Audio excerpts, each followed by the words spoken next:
everyone and welcome back to the channel. I haven't crafted a Star Wars theory in some time, and today I'm really excited to bring you another one that I think will blow a lot of minds and makes a lot of sense. I'm super excited to bring this to your guys' attention, and I want to hear your thoughts on this theory more than anything, as I'm more excited to share with you this than any theory that I've had over at least a year or so. Anyway though, let's go ahead and get into it. The most popular Star Wars theory of all time is Snoke Darth Plagueis, a theory that was constructed and highly popularized during The Force Awakens and Last Jedi Star Wars era. Many fans wanted to deduce the identity of Snoke, as this was really the biggest mystery left in The Force Awakens. Who is Supreme Leader Snoke, Kylo Ren's mysterious dark side master? We only knew a few things about Snoke at the time. It was revealed to us that Snoke had seen both the rise as well as the fall of the Galactic Empire, as well as the fact that Snoke was not a Sith Lord, but was a dark side wielder, and was responsible for Ben Solo's transformation into Kylo Ren and his fall to the dark side of the Force. We knew he was powerful, and some considered him to be ancient. In The Last Jedi, it was a massive shock to everybody when Snoke was cut in half by Kylo Ren, but we did learn some things about Supreme Leader Snoke in Episode 8. Despite what we actually got being very little. We learned that he had a fascination with Darth Vader as well as Darth Sidious, having an obsidian ring, obsidian that he had taken from Darth Vader's very castle. We knew that Snoke had a fascination with transforming Kylo Ren into Darth Vader, motivations that would become more clear in The Rise of Skywalker.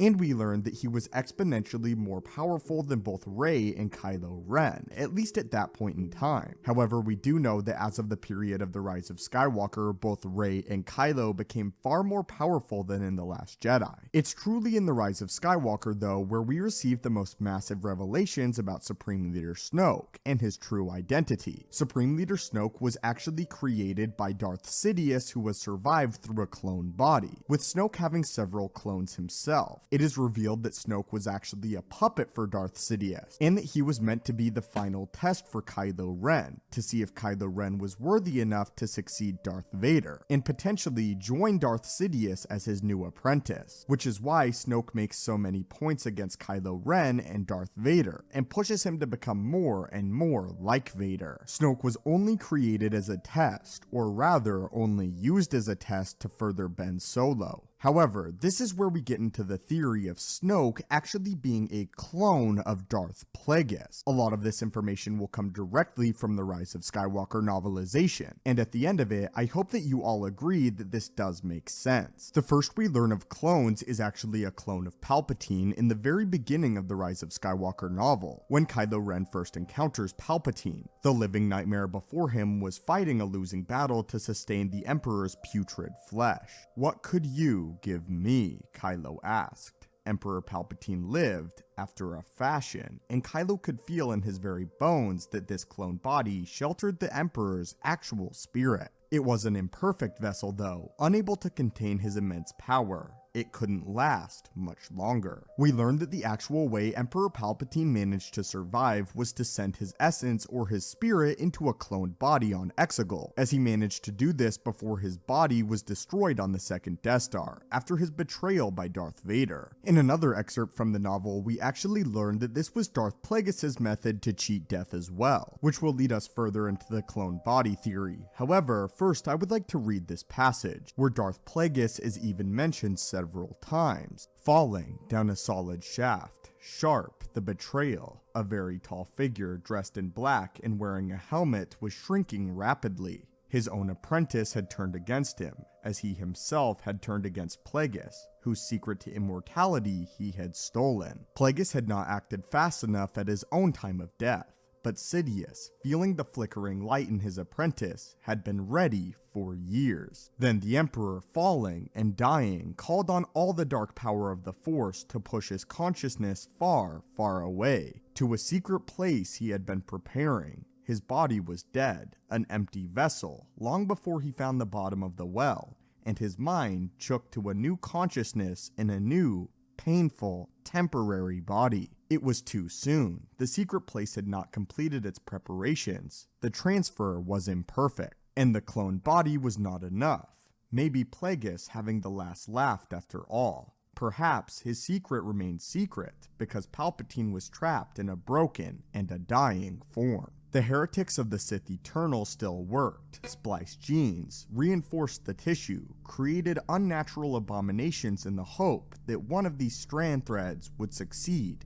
and become a worthy receptacle. The heretics would do anything, risk anything, sacrifice anything to create a cradle for their divine consciousness. Nothing worked, but his efforts were not entirely in vain. Here it's clear that the heretics of the Sith Eternal actually attempted to create more clone bodies for Palpatine's spirit to possess, as the body that Palpatine is currently possessing in The Rise of Skywalker is imperfect, putrid, and decaying rapidly. This leads us directly into the theory. I believe that Snoke is actually a clone body of Darth Plagueis. We learn later on in the novel that some of these clone bodies can actually use the Force, but are abominations, similarly to why Plagueis is so damaged naturally, and the intense decay that his body is suffering. Perhaps again, Snoke is an imperfect clone of Darth Plagueis, just like the body is imperfect that Palpatine's consciousness is currently possessing. Perhaps Emperor Palpatine is not the original Sith Lord that created this fortress on Exegol. We know in fact that the fortress is ancient, and I believe it was actually Darth Plagueis that attempted to clone himself there far before Palpatine did, and that these leftover Snokes are actually again the failed bodies of Plagueis. This would explain why Snoke is so inherently powerful, as if he had the power of Darth Plagueis, that would make complete and total sense. However, just as Palpatine said, Plagueis in his moment of death did not act fast enough. Whether or not it was Plagueis' intention to possess Palpatine or send his consciousness to a clone body is unknown, but it would make sense that he would need to send it to a clone body just as his apprentice did decades later. But this still doesn't explain how Snoke is conscious, as again, Snoke is not Darth Plagueis and is not Darth Plagueis' consciousness. This too is explained in the Rise of Skywalker novelization with Palpatine's son, Rey's father, who is also revealed to be a failed clone of Palpatine, but not an exact clone. This is what it says. The heretics of the Sith Eternal toiled, splicing genes, bolstering tissue, creating unnatural abominations. Nothing worked, but their efforts were not entirely in vain. One genetic strand cast lived,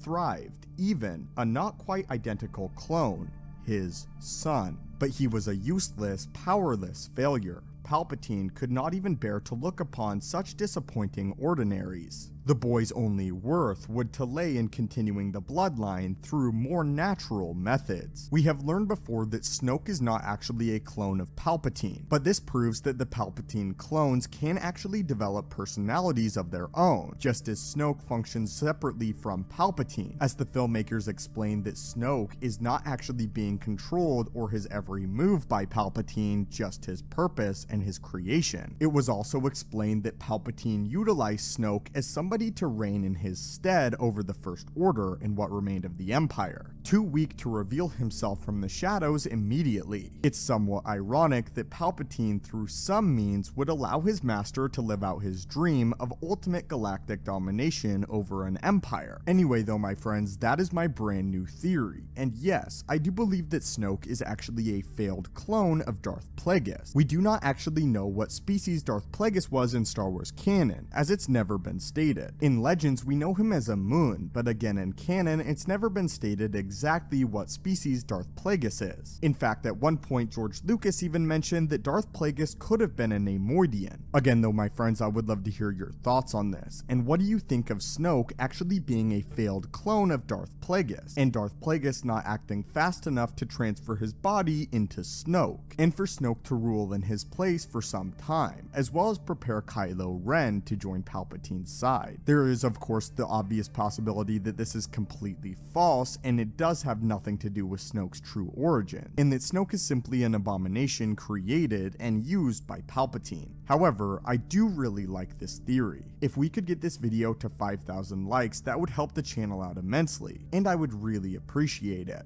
As always, my friends, thank you so much for watching, may the Force be with you, and have a great day.